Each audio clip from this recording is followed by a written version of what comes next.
Salut à tous et bienvenue pour ce Learn to Play sur Poppy, la gardienne du marteau.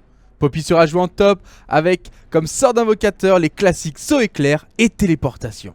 Commençons par voir les runes, des dégâts physiques en rouge, des points de vie par niveau en jaune, un mix de résistance magique et de CDR par niveau en bleu et de l'armure en quintessence. Ça vous offrira un peu de tankiness surtout en early et vous assure de quoi spammer vos sorts quand ça deviendra nécessaire. Pour les maîtrises, un bon 12-0-18 vous aidera à amplifier les dégâts de base de Poppy tout en lui offrant de la sustain grâce au vol de vie et surtout la poigne de l'immortel. Cette maîtrise est excellente sur Poppy puisque ça proc également sur son auto-attaque à distance. Pour le spell order, prenez la commotion, le A au niveau 1 et maxez-le en priorité. On enchaîne ensuite avec la charge héroïque, le E qui sera le second sort à maxer et enfin la présence immuable, le Z au niveau 3 pour obtenir de la résistance naturelle. On prendra bien évidemment le verdict de la gardienne au niveau 6, 11 et 16.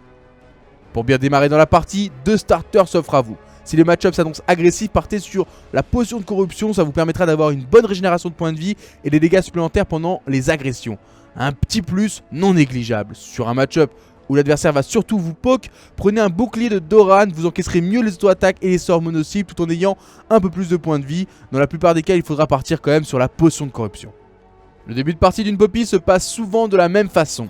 Concentrez-vous sur le farming, sauf à 2 moments précis. Si votre ennemi s'approche d'un peu trop près pour prendre du farm, vous pouvez le zoner avec votre commotion étant donné qu'il cherchera souvent à reculer pour ne pas prendre trop de dégâts.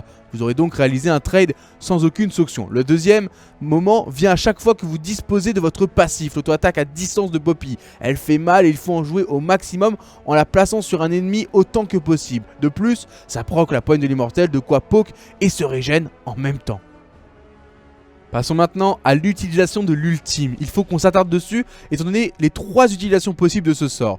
En premier lieu, vous allez l'utiliser de façon instante au corps à corps. Ça vous permettra de stun la cible pendant un court instant et donc vous replacer en conséquence. La seconde sera simplement split une équipe. Vous allez envoyer valser la frontline adverse, ce qui laissera les carries adverses sans protection et donc forcer de se replier. Si votre équipe dispose d'un hard engage, ça peut sanctionner direct.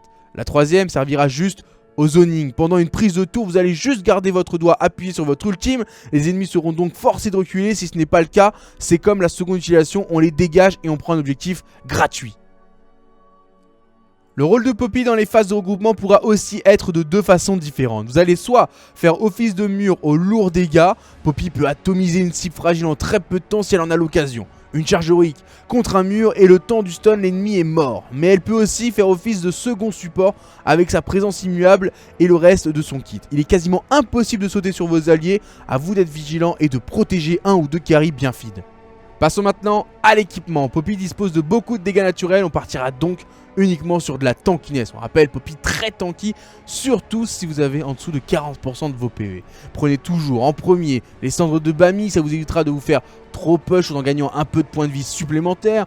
Enchaînez ensuite sur un gantelet givrant, le proc brillance marche aussi sur son attaque à distance, ce qui vous permet de ralentir la cible. Pour le choix des bots, les célérités sont toujours un très bon choix, sinon les Tabi Ninja peuvent faire la différence contre une équipe full AD. Ensuite c'est au feeling, on peut finir directement à la cape solaire ou partir sur une plaque du mort par exemple. Le slow à distance est tout aussi bon que le gantelet givrant, alors faites-vous plaisir. Si après ça vous avez encore besoin d'armure, la cote épineuse marchera bien aussi.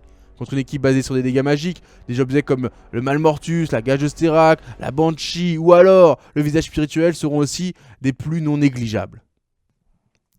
Merci à tous d'avoir regardé ce Learn to Play sur Poppy. Si cela vous a aidé, n'hésitez pas à mettre un pouce bleu ou un commentaire. Merci d'être de plus en plus nombreux à regarder mes vidéos. Je vous fais des gros bisous et comme je vous le dis à chaque fois, maintenant c'est à vous de carry.